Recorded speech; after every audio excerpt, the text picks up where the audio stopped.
나무 묘호랭개교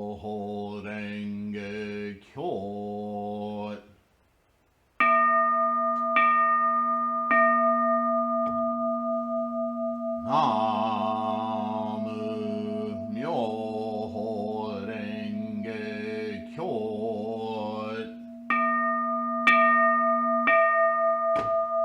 나무 묘호랭개교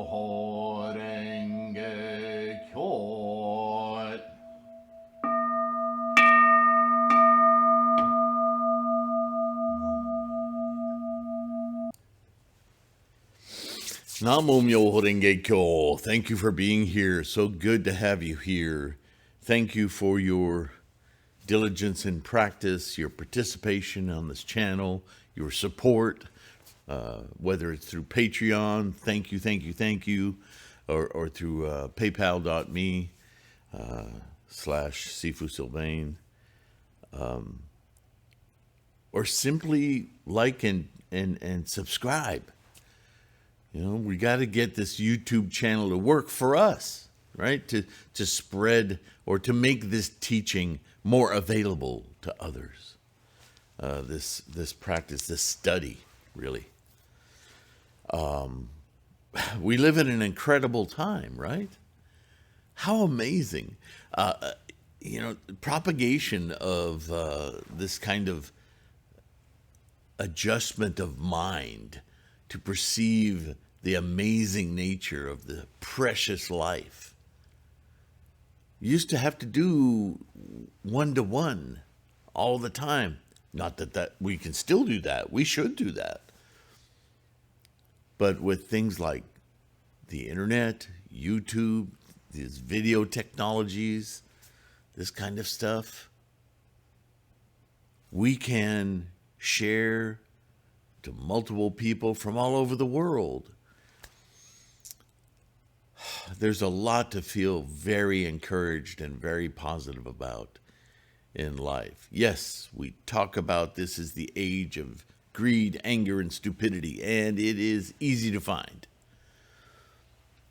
But it's an attitude. And this is what Buddhism is about, attitude and intent. And when I say, yes, we can change the world, you can change the world. The world is a reflection of you. The world is a reflection of all of us. And so if we alter our mindset, do we not alter the world at the very same time? Yes.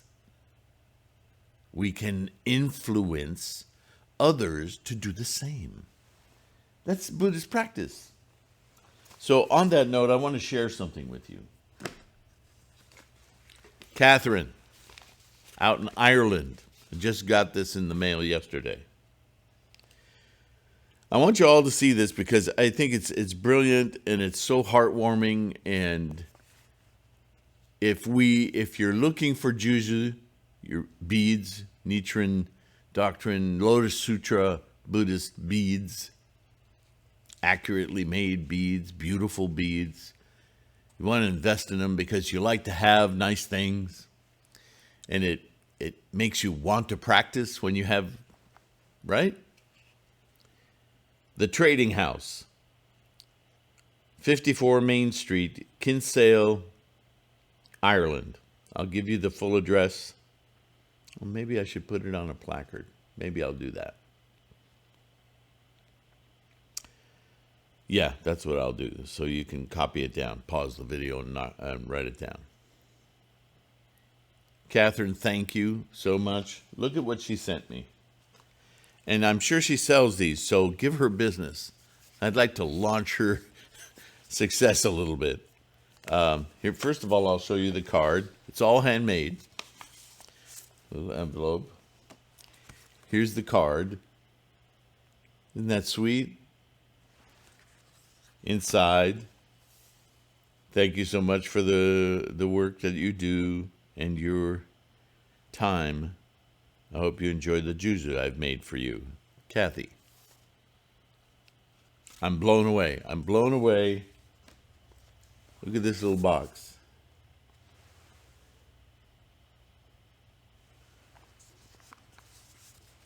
I mean, this is amazing. I've bought and I've made my own for many years, and I've bought many pairs or sets. Look at this little incense on the top of the paper. And that it smells so, it's beautiful. We open it up. Look at the presentation. Look at what's in here. Look at these.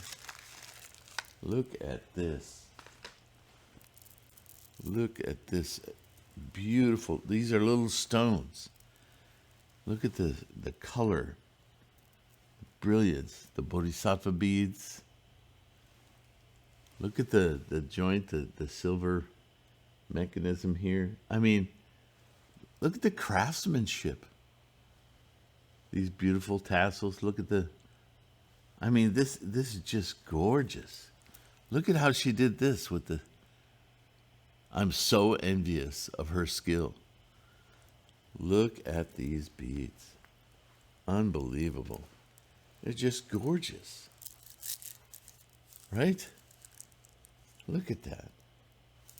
Beautiful. I have no idea what she charges for these, but I'll bet you it's not enough. Catherine, you're a beautiful woman. I'm blown away. These are gorgeous, gorgeous, gorgeous. As a gift. Thank you again. And I'll put that placard up. If you're looking, I know traditionally, I make these out of wood. But I also have my ceremonial beads. They're made out of stone, different stones.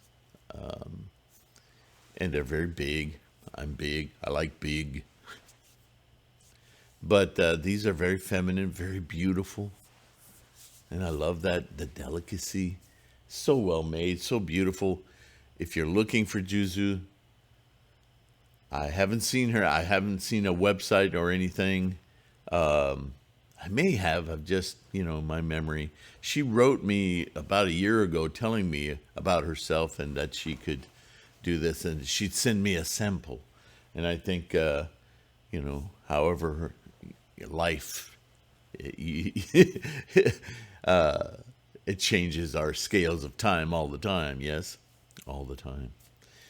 But anyway, I'm so happy to have received these. They're so beautiful. I wanted to share it with you.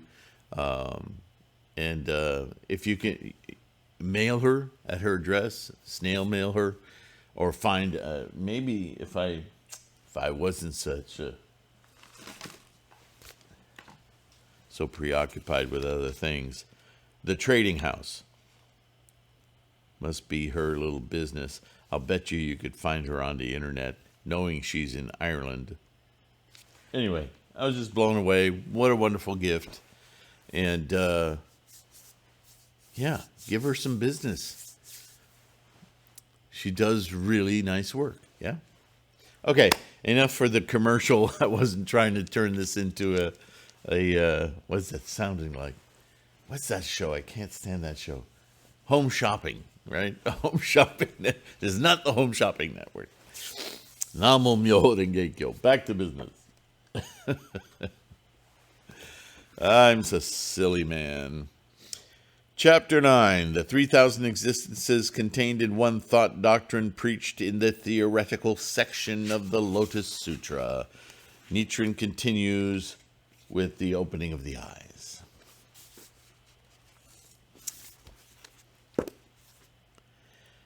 He begins again. It appears that in the pre-Lotus Sutras, great bodhisattvas, gods and men and all of the personages in the stories, they were guaranteed to obtain Buddhahood in the future. However, that guarantee is merely one of color and shape without substance. Right? Again, the relative meaning of Buddhahood throughout the teachings of Shakyamuni. Right? He taught at different levels. So the goal was always Buddhahood, but the study material and the development of mental cognition to reach the capacity for enlightenment was ever step by step progressive toward that goal. However, in many cases, especially when he started out, many memorizing early songs, when those, it's like anything else. When you first start to do something, it seems huge and daunting, and you want to get to the ultimate goal, but you struggle with just basic knowledge and concepts. And when you get those, you're so excited, wow, I get this now, that you can easily make the error that what you've now learned is it. That's it. I know everything. Right? It's no different with Buddhism, right? We all start out that way ourselves, but historically, certainly the case. And this is the stumbling block of Hinayana versus Mahayana, right? Or in anything in life. And so a lot of people who became very scholarly in those early teachings thought, wow, I've got this. And they that kind of is an arrogant state of mind, in that they just cut themselves off from further progress. Right? It's like, I've got the car. How many times can I polish it? No, you don't understand.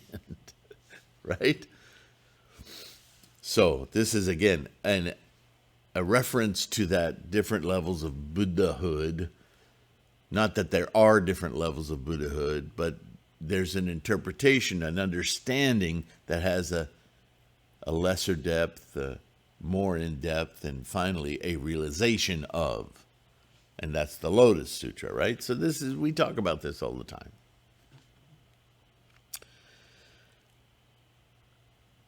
Just like trying to grab the moon's reflection in the water or taking the shadow for reality, when you think you've achieved what you haven't really achieved. Not that what you've achieved doesn't deserve merit. It's just not the total picture, right? We might say that in those pre-Lotus Sutras, that they do not owe the Buddha as much as they seemed. English. What they've accomplished may seem great to them, but even in their great appreciation for the teachings of Buddhism, that appreciation doesn't have the merit, the reward that they think it does. How would you say this? You could say this different ways, right? Upon reaching enlightenment under the Bodhi tree, Shakyamuni Buddha did not preach. Instead, some 60 great bodhisattvas, such as Dharma Wisdom, Forest of Merit, Diamond Banner, Diamond Storehouse, appeared before Lord Shakyamuni from all over the universe in response to the request of such bodhisattvas as Dharmakara and Moon of Emancipation to preach the doctrine concerning the 52 steps to Buddhahood, such as Juju, Jugyo, Jueko, Juji. This 52-step doctrine was not what they learned from Shakyamuni. The kings of the Brahma heaven of all over the worlds in the universe and others also came to preach, but what they preached was not what they learned from Shakyamuni. All the great bodhisattvas, gods, dragon gods, and others in the flower garland assembly who were great bodhisattvas who had won wonderful emancipation before Shakyamuni Buddha, all of them preached. They might have been Shakyamuni's disciples in the past when he was still practicing the way of Bodhisattva, or they might have been disciples of the Buddha in the universe who had won Buddhahood before Shakyamuni. At any rate, they were not disciples of Lord Shakyamuni, who preached the Buddhist teachings for 50 years in India after attaining enlightenment under that Bodhi tree. So what does that mean? I think it's so wonderful to finally, to finally read Nichiren's clarity on this, because it completely dovetails, matches what I've been saying for years and years to you guys.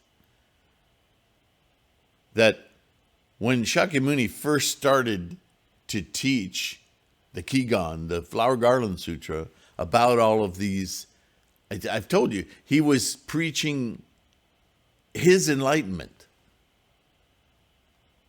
And nobody understood what the hell he was talking about. They weren't ready. They just weren't ready. And he backed off. Only a couple of weeks he taught this, and then he stopped. It's a big sermon. And right after, a couple of weeks, 3 weeks, 4 weeks, it depends on what account you read. But a very short period of time, he decided, oops, I can't teach it this way. I have forgotten what I went through to reach this enlightenment. Right? Like 12 years, 6 or 7, practicing other elites' way of getting to enlightenment, never getting there, getting fed up with the whole mess and just determined on his own to reach it. And on his own, he spent 5, 6 years. Right? The story makes it sound like one afternoon, he went and sat down under a tree and no, years of dedicated searching in his mind. 12 years of dedicated searching. And then he got it. So yeah, when he got it, he just started telling everyone what he got and how he got it, and no one understood what he was talking about. So he backed off and he started teaching what? Levels, stages, the same stages, the same things he learned during his search. What he went through, because although all of those Brahmins that he practiced under and his own years of search didn't give him the answer, they did teach him different things. In other words, you know how I feel about teaching. He taught himself through those practices different insights, different aha moments. I get how that works now. Right? This is how we all work. His goal was different than most, but he had to go through those stages to get the big picture, the ultimate aha moment. Yes?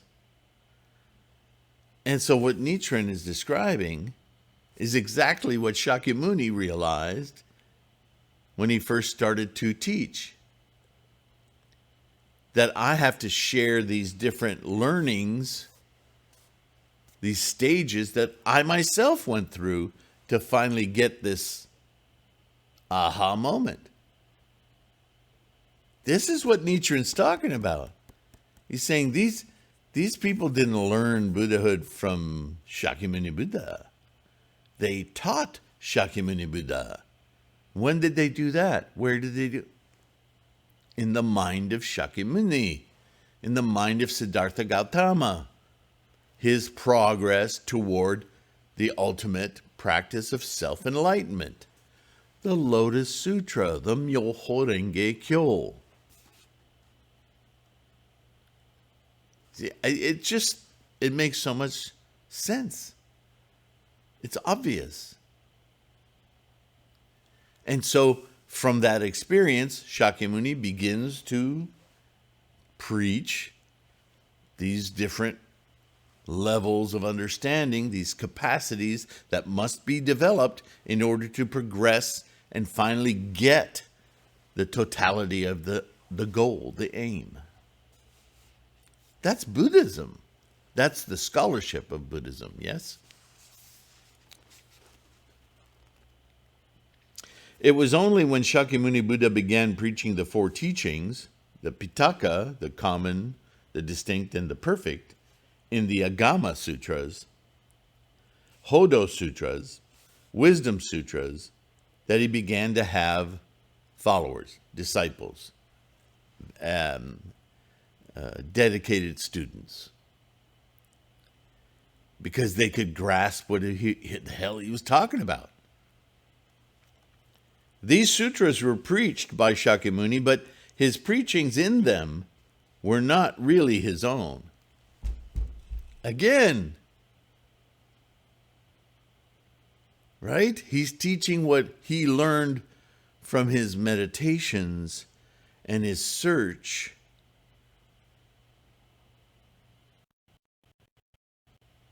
from these Buddha influences in stages, personages capturing mental states. Over and over and over again, I remind you of this, that all of the characters on this mandala are representations of certain personality types, mental types, cognitive types, and how those cognitive types all figure into our multifaceted mind in order for us to collectively awaken Buddha. So this is the separation of states, yeah? Levels, if you will, whatever. Why is that so? Nichiren says. It is because the distinct and perfect teachings of the Hodo Sutras and the Wisdom Sutra were not any different from those in the Flower Garland Sutra, where he spilled the whole thing, which were not of Shakyamuni himself, but of such great bodhisattvas as Dharma Wisdom. In other words, Shakyamuni was teaching the path to his own enlightenment. He wasn't teaching, this is me being Buddha. He was teaching, hey, look what I found. Look how I got here. So you see the difference. Whereas in the Lotus Sutra, he finally sits down and goes, okay, everyone, this is me enlightened, and you can do exactly as I've done and do the same thing. Now that you understand how to get here, now you do it. Big shift in perspective, in teaching, in acceptance, in understanding. Oh, Chloe, man, I don't know why. Stop it. You're going to suck your whole face in. Oh, my goodness. Namo Myoho Renge Kyo. Poor dog.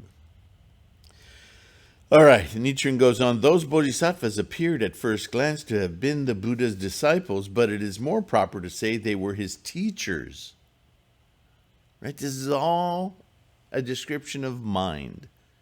How did he become enlightened? These different aspects that we give personal names to are enlightened awakenings in the mind.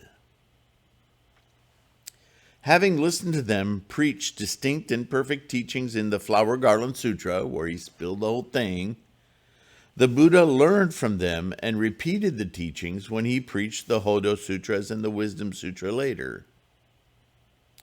Therefore, the distinct and perfect teachings of the Hodo Sutras and the Wisdom Sutra are exactly like those in the Flower Garland Sutra, and those great bodhisattvas are teachers of Shakyamuni Buddha.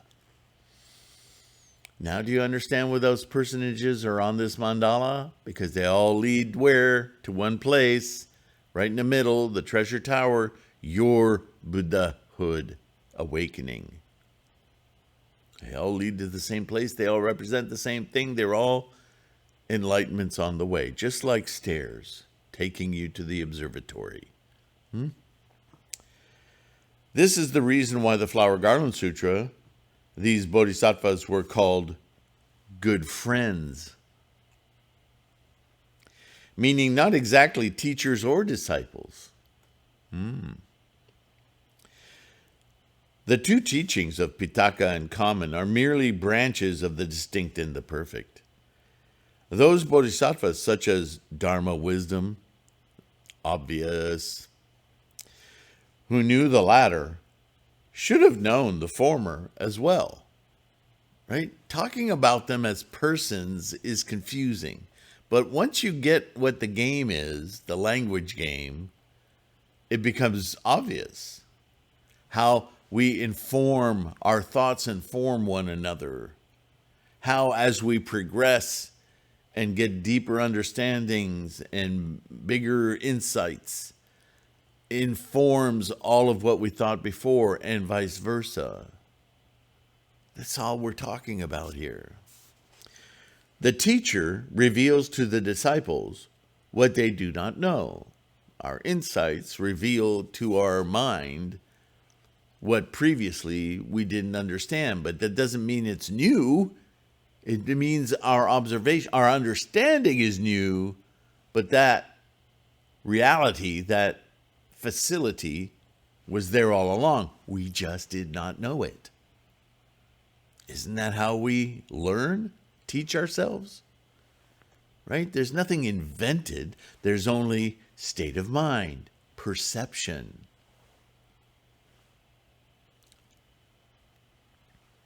For instance, all followers of non-Buddhist religions in India among men and gods before the time of Shakyamuni Buddha were disciples of Shiva, Vishnu, and the three hermits. Although they split into 95 schools, good old India, their teachings did not go beyond those of the three hermits. That was a wall, right?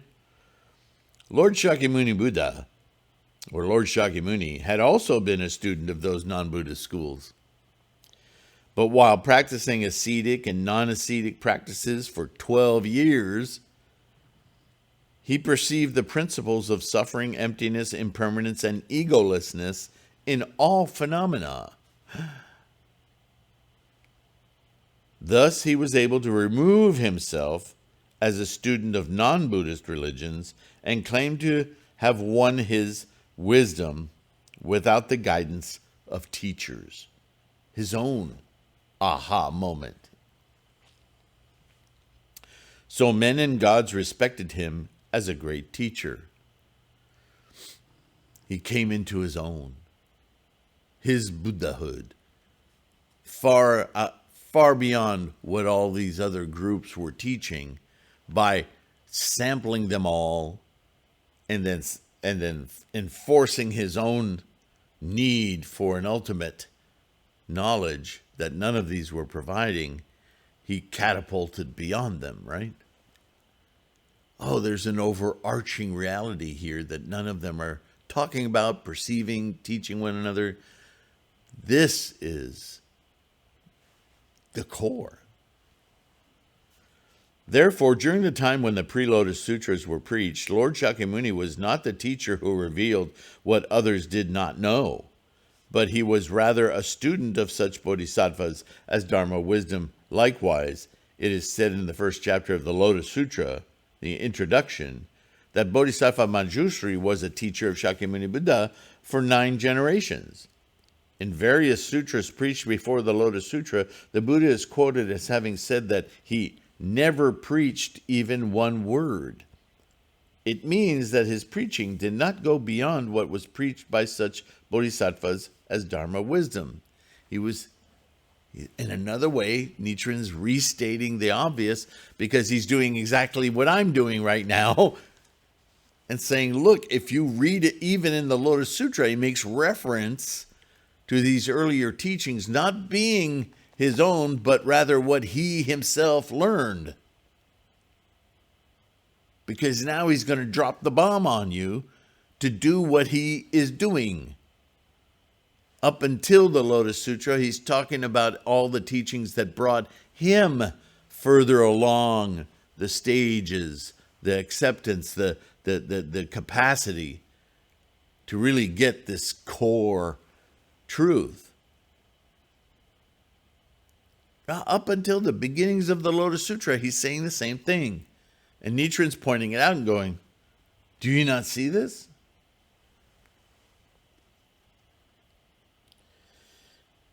When the Buddha at age 72 preached the Sutra of Infinite Meaning on Mount Sacred Eagle in Magadha in India, he discredited all the sutras major as well as minor sutras, expounded in the preceding 40 years or so, by declaring, quote, no truth has been revealed for some 40 years, end quote. Hey, let me know in the comments if that's really annoying to you, if you don't want to hear my little dog struggling through her apnea and breathing problems. I won't bring her out here for these videos anymore, although she loves to participate and chant with me. Yeah, if it's too much of a non sequitur, I'll respect your need for more focus on these videos, and I won't bring her out here. It tugs at my heart. Anyway, upon hearing this, great bodhisattvas as well as gods and people were all shocked and wished to know the true teaching. Talking about this intro into the Lotus Sutra, right? Although a shred of truth seems to have been revealed in the Sutra of Infinite Meaning, the truth itself was not yet revealed. It was as though the moon was about to appear over the mountains in the east. Its rays shone through the mountains in the west, but nobody could see the moon yet. A good analogy for the Innumerable Meanings Sutra, right? In revealing the single path to enlightenment, replacing the three kinds of teachings for bodhisattvas, shravakas, and pratyeka Buddhas, in the second chapter of the Lotus Sutra, Expedience, the Buddha briefly expressed the 3,000 existences in one thought moment doctrine. Held in his bosom, he was, you guys, get ready. It's going to be major. Since it was the first time for the Buddha to reveal the fundamental truth, it sounded to his disciple as faint as the voice of a nightingale heard by the half-asleep, or the moon rising halfway over a mountain covered with a thin cloud. And we're like, he's pointing to something major here. I have no idea what it is, right? That something important is about to be revealed. But wow. Chloe. She's really bad this morning. Sorry. Surprised by the words of the Buddha, Shariputra and other disciples called on the gods, dragon gods, and great bodhisattvas, and together they petitioned the Buddha, quote, gods and dragon gods as numerous as sands of the Ganges River, 80,000 bodhisattvas trying to attain Buddhahood, and wheel-turning noble kings in 10,100 millions of lands, all respectively hold hands together in Gosho and wish to hear the perfect teaching. In other words, they requested him to preach the doctrine that they had never heard during his preaching of more than 40 years of the pre-Lotus Sutras, expounding 4 of the 5 flavors and 3 of the 4 teachings. Right? This is the story of the Lotus Sutra. If you read the Lotus Sutra, he's just encapsulating couple of chapters there, but right? He's retelling the Lotus Sutra. As for the perfect teaching, which they wished to hear, it is said that in the Nirvana Sutra, the prefix sad of sadharma means perfect. It is said in the Wu Yi Wu Te Da Cheng Tsu Lun Shuns Yi Chi annotations on the 4 Mahayana treatises by Chung Chen of Tang, China, quote, the prefix sad, and they're talking about the Prakrit title of the Lotus Sutra, the Myoho Rengekyo, Sadharma Pundarika Sutra, right? The prefix sad in Sadharma is a Sanskrit word meaning 6, which is a perfect number in India. Okay. Qi Sang, Grandmaster Qi Xiang of Sui, China, says in the annotations on the meaning of the Lotus Sutra, the word sad means perfect. while Tendai says in his profound meaning of the Lotus Sutra, Facile 8, quote, the word sad in Sanskrit translated here is miao in Chinese. Bodhisattva Nagarjuna, the 13th patriarch in the succession of Buddhism, the primogenitor of schools of Buddhism such as the Flower Garland sect and the Shingon sect, a reincarnation of, or an embodiment of Hunjizao Buddha, a great sage who attained the first stage of bodhisattvahood, says in his 1,000 facile work of Great Wisdom Discourse that sad means 6. The Miao Fa is a Chinese designation for the Lotus Sutra, which is called the Saddharma Pundarika Sutra in India. Tripitaka Master Subhakarashima's mantra representing the gist of the Lotus Sutra are as follows. Quote, I put my faith in the everywhere penetrating Buddha, the three-bodied Buddha. When one attains Buddha wisdom, which is opened and revealed to all people, he will, like the crisp, clear sky, be able to get rid of all delusions and evil passions, accept the teaching of the Sutra of the Wonderful Dharma, and live with joy, firmly upholding the teaching. That's quite a mouthful to chant, isn't it?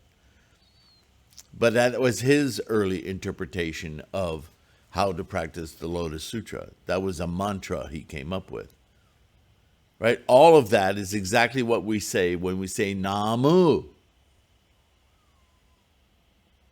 We are able to get rid of all evil passions, get a crisp, clear sky, and accept the teaching of the wonderful Dharma, and live with joy, firmly upholding Myoho Renge Kyo.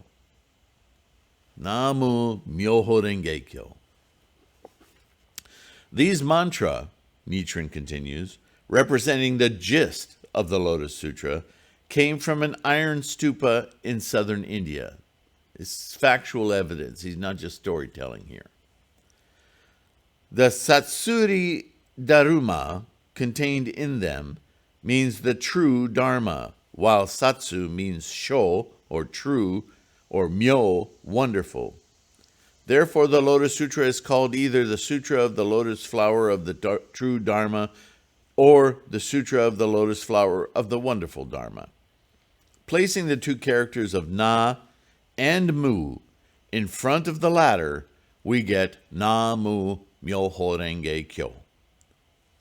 I put my conviction in the Sutra of the Lotus Flower of the Wonderful Dharma.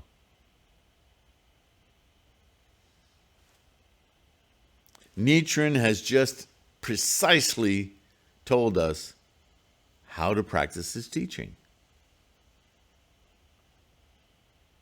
So to those groups out there that would change that for what reason?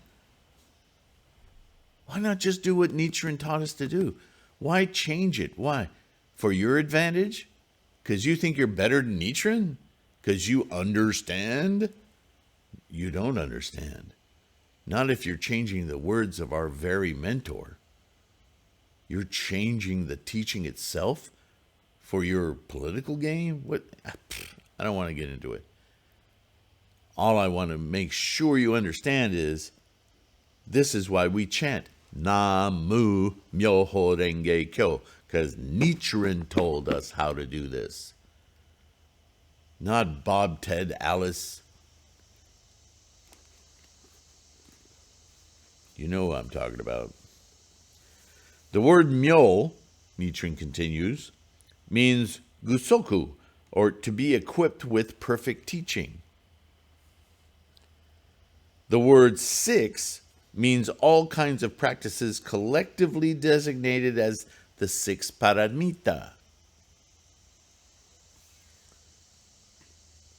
or 6 kinds of practices required for the attainment of Buddhahood. Shariputra and the others wished to know the way in which a bodhisattva could fulfill the 6 paramita to obtain Buddhahood.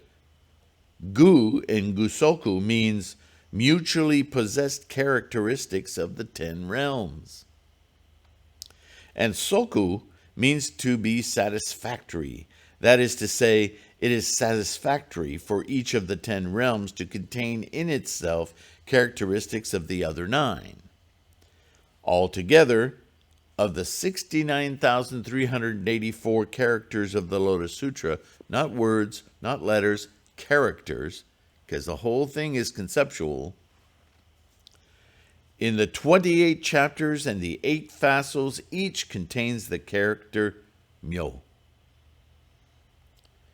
Each of them represents the Buddha with 32 or 80 marks of physical excellence, as each of the 10 realms contains in it characteristics of the realm of the Buddha. Grandmaster Miao Lo states in his annotations on the Great Concentration and Insight, quote, each realm contains characteristics of the realm of the Buddha, not to mention those of the other 9 realms. So there it is. This is the nature of Buddhism, to seek the minute dissection of thought, idea. This is the 3,000 realms in a single thought moment being dissected here. In response to the request by Shariputra and the others to know how to fulfill the 6 paramita, Shakyamuni Buddha declares in the 2nd chapter of the Lotus Sutra expedience that all Buddhas hope to open the gate to the wisdom of the Buddha for all the people. This is in our Gangyo. This is in our Gangyo. Right?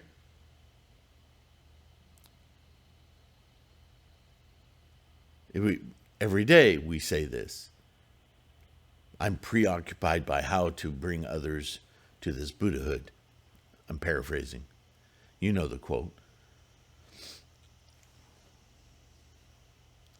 The people here referred to the men of the 2 vehicles, such as Shariputra, who had been considered unable to obtain Buddhahood, men of Ichantika, lacking Buddha nature, and all those in the 9 realms except the realm of Buddha. Therefore, his vow to save all the multitudes of people was at last fulfilled in the preaching of the Lotus Sutra. Quote, I had vowed to make everyone exactly like myself, enlightened. The original vow of mine has already been fulfilled, end quote. Innate Buddhahood. It wasn't him who was going to make you enlightened. It was him who was showing you how you do it for yourself, because it's already there. You just need to change your focus.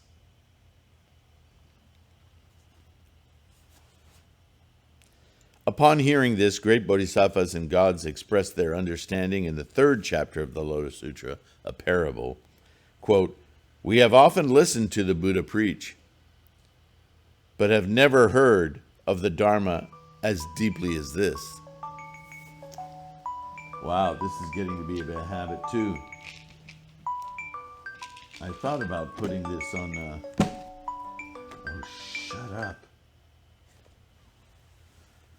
Why is it this hour of the morning I get all of these spam calls? So annoying. Each of them represents the Buddha. Whoops. In response to Sariputta, blah, blah, blah, the people here refer to the men of the 2 vehicles, such as Sariputta, who had been considered unable to obtain Buddhahood, men of Ichantika, lacking Buddha nature, and all those in the 9 realms except the realm of Buddha. Therefore, well, you understand why he says that. It's not an exception. It's that Buddhahood's already there. And so it's available to all of these, even the Ichantika and those stuck in the earlier teachings, right? It's not their scholarship, in other words, that's going to get them to Buddhahood. It's their shift of focus that's going to get them to Buddhahood. But now that you're such a great scholar and have studied all of this, you can understand how this works. Just do it. That is what he meant in declaring in the same second chapter of the Lotus Sutra, quote, I had vowed to make everyone exactly like myself. The original vow of mine has already been fulfilled, end quote. Upon hearing this, the great Bodhisattva's God's understanding in the parable, we have often listened to the Buddha preach, but have never heard of this Dharma expressed so directly, right? Such as this. Grandmaster Dengyo, founder of the Tendai sect in Japan, interprets this as follows, quote, that they had often listened to the Buddha preach means that they had listened in the past to such great dharmas as the Flower Garland Sutra before they listened to the Lotus Sutra. Duh, yeah, obviously. And that they had never heard of the Dharma as deeply as this means that they had never heard of the teaching of the Lotus Sutra in which all are assured of attaining Buddhahood. Fact. That is to say, they said that while listening to various Mahayana sutras, as numerous as the grains of sand in the Ganges River, such as the Flower Garland Sutra, Hodo Sutras, Wisdom Sutra, Revealing the Profound and Secret Sutra, the Great Sun Buddha Sutra, they had never heard of the attainment of Buddhahood by men of the two vehicles or the eternal life of the Buddha. The two doctrines which constitute the basis of Buddhism and the backbone of the 3,000 existences contained in one thought doctrine. And so now we move to chapter 10, the 3,000 existences contained in one thought doctrine, preached in the essential section. So he's going to take, this was the 3,000 existences or realms contained in one thought moment, described in the theoretical, right? That's why it's dissected into all these minute portions so that he can make this almost mathematical argument. There it is. But now he's going to discuss it from the perspective of the essential teachings, the latter half of the Lotus Sutra, where Shakyamuni goes, okay, you've heard all of this, you think it's great, it's all new and everything. And then this is when he says, you guys think that me, Shakyamuni, a man, attained this like I found it, like it's brand new, and I'm allowing you guys to now get to the thing that I found, but you still don't get it. This thing that I found, it's always been there. It's just that I happened to find it, and you now can find it, but I didn't invent it. It's not something, a quality that I have that I'm sharing. It's something that's innate in all phenomena, in life throughout, without beginning or end. It is time-space itself. But time-space can't experience itself. It just does what it does. You can experience it. And by doing so, all the pale attachments of samsaric earthly life, they just seem so irrelevant. They're just ways of experiencing this great engine that we call life. That's not me. That's something that's pre-existed. It is existence. But he doesn't say that right away because they're still not quite ready to get that. What he just told them, the structure of it, is something mind-bendingly illuminating to them, and they're having to shift as he's talking, shifting their thinking constantly. Wow, wow, wow. And he goes on and he teaches several chapters before we get to the 15th, 16th chapters. And then once that bomb is dropped, the rest of the sutra is like, so this is how you really incorporate that. This is what the meaning, the depth of ownership of that, your resolve, right? So that's what Nichiren is going to introduce to us next, is the same teaching, but from a new perspective. And I hope you'll be here for that. Let me know whether or not my phone and my dog should be here for it. Really, I apologize again for the interruptions.